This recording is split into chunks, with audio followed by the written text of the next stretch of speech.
Ahojte, dobré ráno, dobrý deň a dobrý večer. Sljedeća lekcija koju sam spremila za vas zapravo i nije lekcija. Ona predstavlja svojevrsno vežbanje, odnosno cvičenja. Prethodni video koji ste vidjeli sadržao je u sebi neke osnovne reči i rekli smo da su to možda osnovne reči koje bi svako dete usvojilo dok savladava, uči, sluša svoj maternji jezik. Sada smo iz tog vokabulara, nadam se da ste poslušali lekciju, imate na raspolaganju 1 mesec, izvukli te reči i stavili u kontekst. Naš zadatak je da vežbamo čitanje i da beležimo nove reči koje ćemo ovom prilikom usvojiti. Ideja za one koji nisu bili na času jeste da sami pročitaju, a onda da čuju kako ja čitam. Ili pak, ako izaberu da prvo poslušaju kako ja čitam, pa onda da sami pročitaju. Naravno, kao i uvek, video možete zaustaviti svaki put kad vam nešto nije jasno, da vratite i da čujete još jednom. A za one koji su bili na času, ovo je samo obnavljanje. Ideme na to!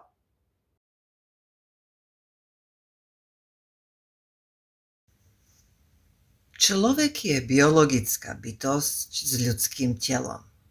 Ľudské telo sa skladá z viacerých častí, vrátane hlavy, ktorá nesie oči, nos a ústa. Oči nám umožňujú vidieť svet okolo nás, nos nám pomáha cítiť vône a ústa sú nám potrebné na reč a výživu. Ruky sú dôležitou súčasťou tela, umožňujú nám vykonávať rôzne činnosti, zatiaľ čo nám nohy pomáhajú pohybovať sa a udržiavať rovnováhu.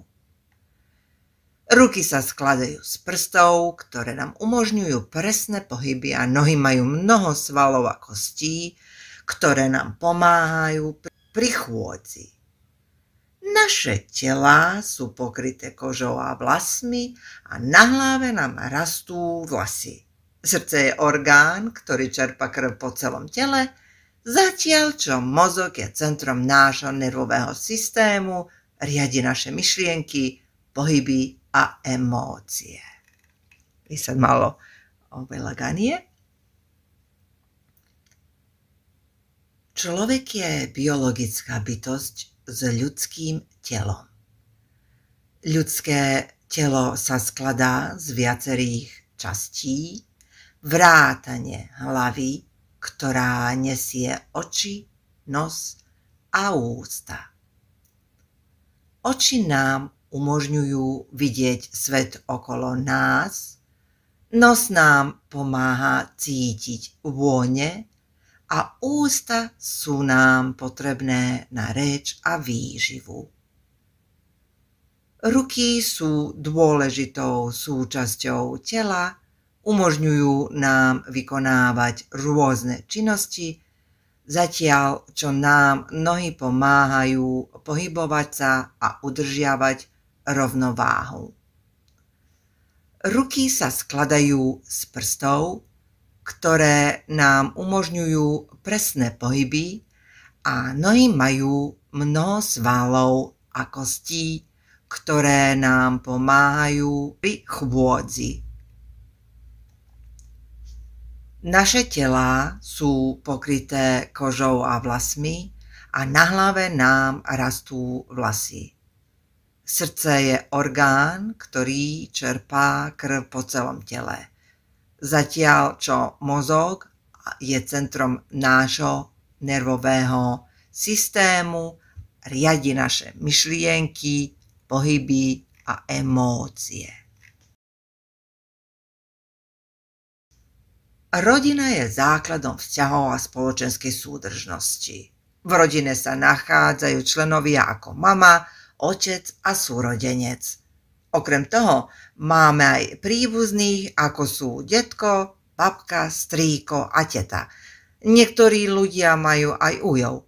Okrem príbuzných v našom živote hrá dôležitú úlohu aj priateľ alebo priateľka. Manžel a manželka tvoria partnerstvo založené na láske a vzájomnej podpore. V rodine môžu byť aj deti, synovia, aj dcéry, ktorí sú základom našej budúcnosti. I sad opet lakše još jednom. Rodina je základom vzťahov a spoločenskej súdržnosti. V rodine sa nachádzajú členovia ako mama, otec a súrodenec. Okrem toho máme aj príbuzných, ako sú detko, babka, strýko a teta. Niektorí ľudia majú aj ujov. Okrem príbuzných v našom živote hrá dôležitú úlohu aj priateľ alebo priateľka. Manžel a manželka tvoria partnerstvo založené na láske a vzájomnej podpore. V rodine môžu byť aj deti, synovia a dcéry, ktorí sú základom našej budúcnosti. Vzdelávanie je dôležitou súčasťou nášho života a škola je miestom, kde sa to deje. Každý deň chodíme do školy a navštevujeme rôzne triedy. V triedach nás učia učiteľ alebo učiteľka, ktorí nám pomáhajú pri pochopení nových vecí. Sú tam aj naši spolužiaci, študenti a študentky, s ktorými sa učíme a spoločne rastieme. V škole používame rôzne pomôcky, ako sú knihy, ceruzky a perá, na zaznamenávanie informácií a riešenie úloh. Naši učitelia používajú tabule, na ktorých píšu informácie, aby sme ich mohli ľahšie pochopiť. Sedíme za stolom, kde môžeme pohodlne pracovať. Učíme sa čítať, písať a počítať, čo sú základné zručnosti, ktoré nám pomáhajú nielen v škole, ale aj v živote. I sada opet laganie. Vzdelávanie je dôležitou súčasťou nášho života a škola je miestom, kde sa to deje. Každý deň chodíme do školy a navštevujeme rôzne triedy. V triedách nás učia učiteľ alebo učiteľka, ktorí nám pomáhajú pri pochopení nových vecí. Sú tam aj naši spolužiaci, študenti a študentky, s ktorými sa učíme a spoločne rastieme. Vo škole používame rôzne pomôcky, ako sú knihy, ceruzky a perá na zaznamenávanie informácií a riešenie úloh. Naši učitelia používajú tabule, na ktorých píšu informácie, aby sme ich mohli ľahšie pochopiť. Sedíme za stolom, kde môžeme pohodlne pracovať. Učíme sa čítať, písať a počítať, čo sú základné zručnosti, ktoré nám pomáhajú nie len vo škole, ale aj v živote. Byt je miesto, kde sa cítime doma a bezpečne. V byte máme rôzne izby, ako je spálňa, kde sa nachádza posteľ, a obývacia izba, kde máme stôl a stoličku, kde môžeme sedieť a relaxovať. V kuchyni pripravujeme jedlo a máme tam riad, hrnce a panvicu, ktoré používame na várenie. V kúpeľni sa nachádza vaňa, umývadlo a zrkadlo, kde sa staráme o našu hygienu a vzhľad. A sad opet malo laganie. Byt je miesto, kde sa cítime doma a bezpečne. V byte máme rôzne izby, ako je spálňa, kde sa nachádza posteľ, a obývacia izba, kde máme stôl a stoličku, kde môžeme sedieť a relaxovať. V kuchyni pripravujeme jedlo a máme tam riad, hrnce a panvicu, ktoré používame na várenie. V kúpeľni sa nachádza vaňa, umývadlo a zrkadlo, kde sa staráme o našu hygienu a vzhľad. Zvieratá sú súčasťou našej prírody a spoločnosti. Niektoré zvieratá žijú v divočine, zatiaľ čo iné sú domáce a žijú s nami v našich domovoch. Medzi domáce zvieratá patria napríklad sliepky, ktoré nám dávajú vajcia, a mláďatá, prasa, ktoré sa chovajú na mäso, a psi a mačky, ktoré sú našimi vernými spoločníkmi. Máme aj vtáky, ktoré nás očarujú svojim spevom, a ryby, ktoré žijú v našich akváriách a rybníkoch. Niektorí ľudia majú aj králiky ako domácich miláčikov a niektorí majú aj kone, s ktorými sa jazdia alebo pracujú na farmách.